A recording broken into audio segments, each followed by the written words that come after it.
You think you know when someone dislikes you, you think it's obvious. But what if I told you that the people closest to you, your friends, your family, your colleagues, might already hate you and you have absolutely no idea? What if the signs have been there all along, hidden in plain sight, and you've been completely blind to them? Stay with me because by the end of this video, you'll never look at human behavior the same way again.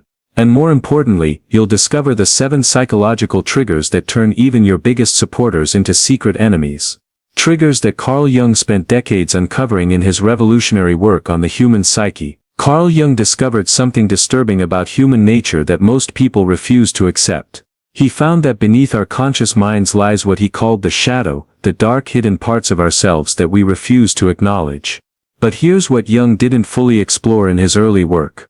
How our shadows create invisible hatred toward others, and how this hatred operates like a psychological virus spreading through relationships without anyone ever realizing they're infected. According to Carl Jung, we don't just repress our own darkness, we project it onto the people around us with surgical precision, and when this happens, something sinister begins to unfold in the unconscious theater of human relationships. Jung spent over 40 years studying patients who came to him confused about why their relationships were falling apart. They couldn't understand why people who once loved them had turned cold, distant, or hostile. What Jung discovered through thousands of hours of analysis was that most human hatred isn't born from obvious conflicts, it's born from unconscious psychological processes that operate below the threshold of awareness.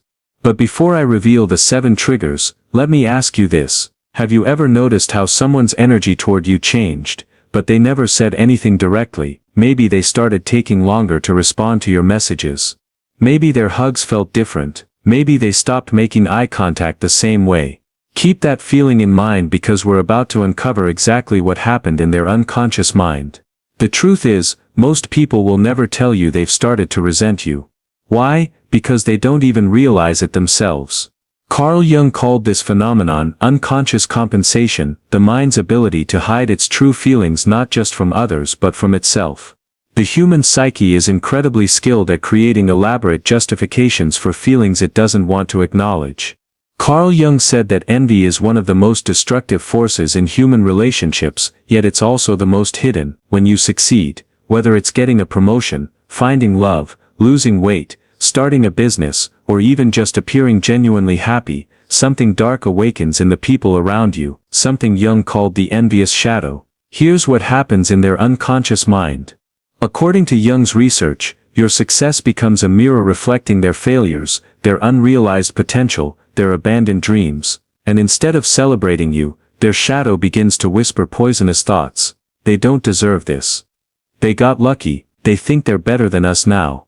Jung discovered that this process happens automatically and unconsciously. The person experiencing envy doesn't wake up one day and decide to hate you. Instead, their psyche begins a slow, methodical process of devaluation. They start noticing flaws in you they never saw before. They begin questioning your motives. They start finding reasons why your success isn't real or isn't earned. But here's the twisted part, and this is where it gets really psychological. They'll actually become more friendly to your face. Jung discovered this phenomenon in his patients repeatedly. The bigger the unconscious resentment, the more exaggerated the conscious politeness becomes.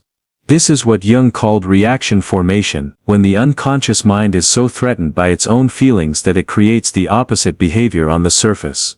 So if someone has suddenly become overly nice to you, overly complimentary, or overly interested in your life after a period of success, be very, very careful. Their shadow might be plotting against you. Jung documented case after case of patients who became excessively generous, kind and supportive toward people they unconsciously despised. One patient brought expensive gifts to a friend she secretly resented for getting married before her. Another went out of his way to help a colleague he unconsciously hated for getting promoted. The conscious mind creates elaborate performances to hide what the shadow truly feels. According to Carl Jung, most people are unconsciously desperate for psychological control over others. They need to feel needed, they need to feel important in your emotional world. They need to believe that you can't function without their advice, their support, their validation. Jung called this psychological symbiosis. When two people become so enmeshed that one person's growth threatens the other person's sense of identity. In healthy relationships, both people encourage each other's independence, but in unconsciously codependent relationships, your growth becomes their crisis. When you start becoming emotionally independent, when you stop seeking their approval, when you stop sharing every problem with them, when you stop needing their constant validation, when you develop your own opinions and boundaries, something breaks inside them at an unconscious level. Your independence becomes their abandonment.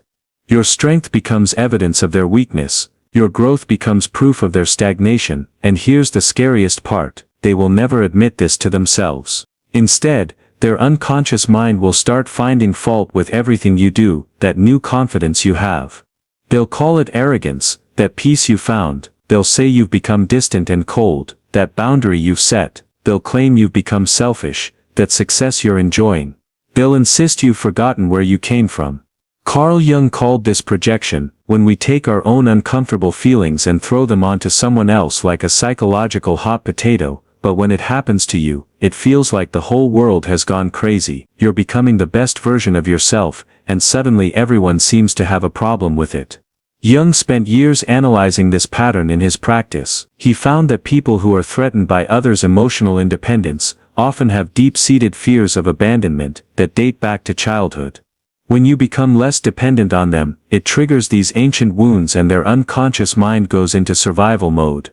This is perhaps the most dangerous trigger of all, and Jung spent years studying this phenomenon in his practice. He called it the violation of the psychological contract. Every relationship has what psychologists call an unspoken contract, invisible rules about who you're supposed to be, how you're supposed to act, what role you're supposed to play in their life, and what function you're supposed to serve in their psychological ecosystem. Maybe you were always the friend who listened to their problems without sharing your own. Maybe you were the family member who never challenged authority or questioned family dynamics. Maybe you were the colleague who stayed in the background and made others look good. Maybe you were the partner who was always accommodating and never made demands. According to Carl Jung, these contracts aren't consciously negotiated. They develop unconsciously over time, and both parties begin to depend on them for psychological stability. But what happens when you break that contract? What happens when you stop playing the role they've assigned you? What happens when you start expressing opinions they don't like or pursuing goals they don't understand or developing parts of your personality that don't fit their image of who you should be? Their unconscious mind goes into panic mode. According to Carl Jung, this creates what he called psychological displacement. They feel like they're losing control of their world, and they blame you for the chaos. You're not just changing, you're threatening the entire structure of their psychological reality. Jung found that people often prefer predictable dysfunction to unpredictable growth. They would rather have you stay in a role that limits you than risk the uncertainty of you becoming someone they can't control or predict. Carl Jung discovered that one of the fastest ways to make someone secretly hate you is to reflect back to them parts of themselves they don't want to see. This happens more often than you might think, and it's almost always unconscious. When you start living authentically, setting boundaries, speaking your truth, or refusing to participate in toxic dynamics, you become a mirror that shows others their own compromises, their own lack of authenticity, their own failure to stand up for themselves. Jung called this shadow confrontation, and he found it to be one of the most threatening experiences for the human psyche. When someone sees in you the courage they lack, the boundaries they should set, the authenticity they've abandoned, or the self-respect they've never developed, it creates what Jung called psychological envy, a deep resentment towards someone who embodies what they wish they could be, but are too afraid to become. This is why people often become hostile toward others who quit drinking when they know they should, who leave toxic relationships when they're stuck in their own, who pursue their dreams when they've given up on theirs, or who set boundaries when they've never learned how. Your growth becomes evidence of their stagnation, your courage becomes proof of their cowardice, your authenticity becomes a spotlight on their pretenses. And instead of using you as inspiration, their unconscious mind chooses to use you as a target. Jung documented countless cases of patients who became irrationally angry at friends or family members who had made positive changes in their lives. The conscious mind creates elaborate reasons why the other person's changes are wrong, dangerous, or selfish. But the unconscious truth is simpler. Seeing someone else's growth forces them to confront their own limitations. According to Carl Jung, relationships have psychological seasons, and most people are unconsciously terrified of autumn. They want every relationship to remain in permanent spring, even when the natural growth cycle demands change. When you outgrow someone, when your interests evolve, when your values shift, when your priorities change, when your conversation needs become more sophisticated, something profound happens in their unconscious mind. They don't just feel left behind, they feel betrayed. Jung called this developmental betrayal, the unconscious belief that growing beyond someone is an act of abandonment or superiority. Even though growth is natural and healthy, the person being outgrown often experiences it as a personal attack. Here's what makes this particularly painful: they'll often try to pull you back to their level, rather than rise to meet you at yours. They'll reminisce about the good old days when you were different. They'll make jokes about your new interests or values. They'll try to engage you in old patterns of interaction that no longer serve you, and when you don't respond the way you used to, when you don't laugh at the same jokes, when you don't get excited about the same things, when you don't engage in the same types of conversations, they'll start to resent you for changing or thinking you're too good for them. Now, Jung found that this dynamic is especially common in families and long-term friendships. People become attached not just to you but to the version of you that makes them feel comfortable about themselves. When you evolve beyond that version, they experience it as a loss, and loss often turns into anger. Carl Jung discovered that many relationships are built on what he called mutual shadow agreements, unconscious pacts where people enable each other's dysfunctions, validate each other's excuses, and participate in each other's psychological avoidance. Maybe you used to listen to their complaints without challenging them to take action. Maybe you used to agree with their victim stories without pointing out their role in creating their problems. Maybe you used to participate in gossip, drama, or negative thinking patterns that made you both feel temporarily connected but ultimately drained. According to Jung, these shadow agreements create a false sense of intimacy and understanding. People feel close because they're sharing their darkness, but they're not actually helping each other grow or heal. But what happens when you stop participating in these agreements? What happens when you refuse to enable their complaining, their drama, their victim mentality, or their self-destructive patterns? What happens when you start responding to their problems with solutions instead of sympathy, with challenges instead of validation? Their unconscious mind interprets this as abandonment and betrayal. You're not just refusing to enable them, you're exposing the dysfunction they've been hiding from themselves. You're holding up a mirror that shows them how they've been contributing to their own problems. Jung found that people often prefer relationships that keep them stuck but feel supportive over relationships that challenge them to grow. When you stop being part of their psychological comfort zone, they'll often choose to make you the enemy rather than examine their own patterns. This might be the most disturbing trigger of all, and it's something Carl Jung observed repeatedly in his clinical practice. Some people cannot tolerate others' genuine happiness. Jung called this happiness intolerance, and he found it to be more common than most people want to believe. When you find genuine contentment, inner peace or authentic joy, it threatens people who are living in quiet desperation, chronic dissatisfaction, or emotional numbness. Your happiness becomes evidence of their misery, your peace becomes proof of their chaos. Your joy becomes a spotlight on their emptiness, and instead of being inspired by your well-being, their unconscious mind chooses to be threatened by it.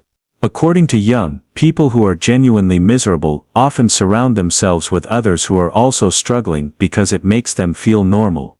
When someone in their circle breaks free from that collective misery and finds genuine happiness, it disrupts the entire system. They'll start questioning your happiness. What are you so happy about? They'll minimize your joy. Just wait. Something bad will happen. They'll try to bring you back down. Remember when you were going through that hard time? They'll even create drama or problems to disturb your peace. Jung discovered that misery loves company, not just because it wants support but because it needs validation that happiness is impossible. When you prove that happiness is possible, some people will unconsciously try to destroy your proof rather than use it as a roadmap for their own healing. Carl Jung discovered that when people can't express their hatred directly, either because they don't recognize it consciously or because social norms prevent it, the hatred doesn't disappear. It goes underground and becomes what he called shadow aggression. This is much more sophisticated and dangerous than most people realize. Shadow aggression doesn't look like obvious hostility, it looks like concern, help, and even love. But underneath the surface, it's designed to undermine, diminish, and destroy. They'll start forgetting to invite you to things. "Oh, I thought you were busy with your new life." They'll give you advice that seems helpful but is actually designed to undermine your confidence or sabotage your success. They'll share your private conversations with others, claiming they're worried about you or concerned about the changes they're seeing. They'll make subtle digs disguised as jokes. They'll bring up your past mistakes or failures in front of others. They'll question your decisions in ways that plant seeds of doubt. They'll offer help that comes with strings attached, or makes you feel indebted and guilty. But here's what Jung found most disturbing: they genuinely believe they're being good people while they're doing all of this. Their conscious mind creates elaborate justifications for their shadow's behavior. They're not trying to hurt you. They're trying to help. They're not being jealous. They're being realistic. They're not undermining you. They're looking out for you. This is why you can never reason with someone who has turned against you in this way. You're not arguing with their logical mind, you're fighting against their unconscious hatred, and the unconscious doesn't respond to logic or evidence. According to Carl Jung, the human unconscious communicates through symbols, behaviors, and energy patterns that most people never notice. But once you know what to look for, the signs of hidden hatred become impossible to ignore. Watch their body language when you share good news. Do they lean back slightly, creating unconscious distance?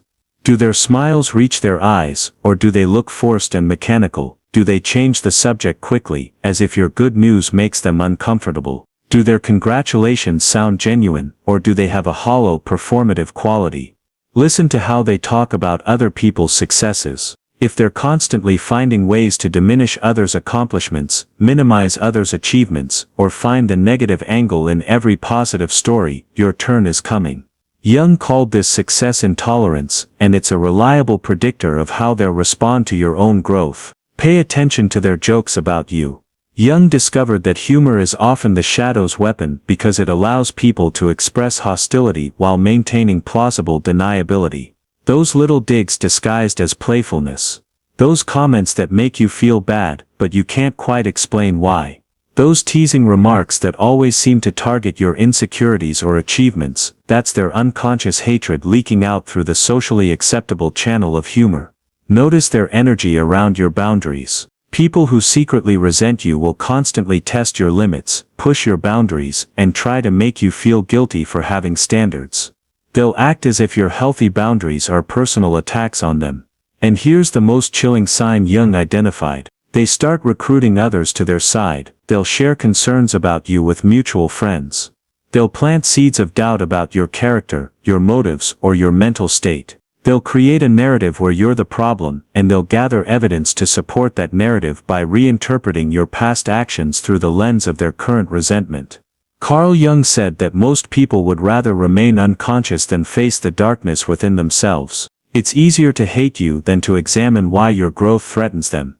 It's simpler to make you the villain than to acknowledge their own limitations, fears, or failures. But Jung discovered something even more profound. Hidden hatred is often a mask for hidden grief. When people secretly resent you for growing, succeeding, or becoming happy, they're often grieving the death of who they thought you were, the end of the relationship they knew, or the loss of the role you used to play in their psychological ecosystem. According to Jung, this grief is especially intense when your growth forces them to confront their own unlived life. The dreams they abandoned, the risks they didn't take, the person they could have become but chose not to be. The tragedy is that they could use your transformation as inspiration for their own growth. They could let your courage give them permission to be brave. They could let your authenticity inspire their own honesty. They could let your happiness show them what's possible. But Jung found that most people choose the easier path, rather than do the difficult work of examining their own shadows and growing beyond their current limitations. They choose to remain stuck and make you the enemy for refusing to stay stuck with them. This is the moment everything changes for you. Instead of wondering what you did wrong, you start seeing their behavior for what it really is. A psychological defense mechanism protecting their fragile self-image from the threatening reality of your growth. You realize that their secret hatred is actually a twisted compliment. It means you've grown beyond the box they built for you in their mind. It means you've refused to stay small to make them feel big. It means you've chosen your own evolution over their comfort. According to Carl Jung, once you understand the shadow, you can never unsee it. This knowledge becomes your shield, but it also comes with responsibility. You cannot unknow what you now know about human nature. First, stop trying to win back people who have secretly turned against you. Jung discovered that trying to reason with someone's shadow only feeds it more power. The more you try to prove you're still the same person, the more evidence they'll find that you've changed in threatening ways. The more you try to reassure them of your good intentions, the more suspicious they'll become of your motives. Instead, Jung recommended what he called psychological detachment. Quietly distancing yourself from their energy without drama, explanation, or confrontation. Don't make announcements, don't have big conversations, don't try to fix the relationship. Simply redirect your time, energy, and emotional investment toward people who can handle your growth. Second, recognize that not everyone can handle your evolution. Some people are only comfortable with the version of you that makes them feel superior, needed, or in control. When you outgrow that version, they'll try to pull you back down to their level rather than rise to meet you at yours. Jung called this developmental incompatibility, and he found it to be one of the most painful but necessary recognitions in human growth. Not everyone who was meant to be in your life forever is meant to be in your life forever. Some people are only meant to be part of your journey, not your destination. Third, and this is crucial, start paying attention to who celebrates your wins without hesitation, who supports your growth without conditions, who loves the person you're becoming as much as they love the person you used to be. These are your real allies. Jung called them authentic relationships, connections based on genuine love rather than psychological need or unconscious contract. Carl Jung discovered something that goes against everything we're taught about relationships. Sometimes the kindest thing you can do is let people hate you. When you try to manage other people's emotions, when you dim your light to make them comfortable, when you shrink yourself to fit their expectations, when you sacrifice your growth to preserve their comfort, you're not being loving. You're being codependent. You're enabling their psychological stagnation and preventing both of you from growing. According to Jung, real love sometimes means disappointing people, real friendship sometimes means outgrowing people, real family sometimes means setting boundaries that others don't like. Real relationships sometimes mean letting others be upset with your choices rather than betraying yourself to keep them happy. Jung discovered that when you refuse to play small, when you continue to evolve despite others' resistance, when you choose your growth over their comfort, you're actually giving them an opportunity to grow too. You're showing them what's possible, you're demonstrating that change is achievable, you're proving that growth is worth the temporary discomfort it creates. Most of them won't take that opportunity. They'll choose to stay stuck in their resentment, their victim stories, their psychological comfort zones. But that's not your responsibility. Your job is to become who you're meant to be, not to manage other people's psychological comfort or emotional reactions. And here's the beautiful irony Jung observed in his practice. The moment you stop caring about their hidden hatred, the moment you stop trying to win back people who can't handle your growth, you become magnetic to the people who truly matter. You start attracting relationships based on who you really are rather than who you pretend to be. Carl Jung said that individuation, becoming your authentic self, is the most important journey of human life. But he also warned that this journey would cost you relationships with people who prefer the inauthentic version of you. This isn't a tragedy, it's a graduation. When you understand the psychology of hidden hatred, you stop being a victim of other people's shadows. You stop taking their projections personally. You stop trying to convince people to like the real you when they were only attached to the fake you. You stop sacrificing your authenticity to maintain relationships that require you to be someone you're not. Jung spent decades studying people who had undergone this transformation, and he found a consistent pattern. Initially, they felt lonely and misunderstood, but over time they developed a quality he called authentic magnetism. The ability to attract people who could love them for who they really were rather than who they pretended to be. These new relationships felt completely different. There was no walking on eggshells, no hidden agendas, no secret resentments brewing beneath polite smiles, no elaborate performances to maintain others' approval, no fear that being yourself would drive people away because the people who belonged in their lives were actually drawn to their authenticity. Jung called this psychological alignment, when your inner reality matches your outer relationships, when the people in your life love the real you, not the version of you that makes them comfortable. But this transformation requires what Jung called psychological courage, the willingness to be disliked by some people in order to be genuinely loved by others, the willingness to lose relationships that require you to be fake in order to gain relationships that celebrate your authenticity,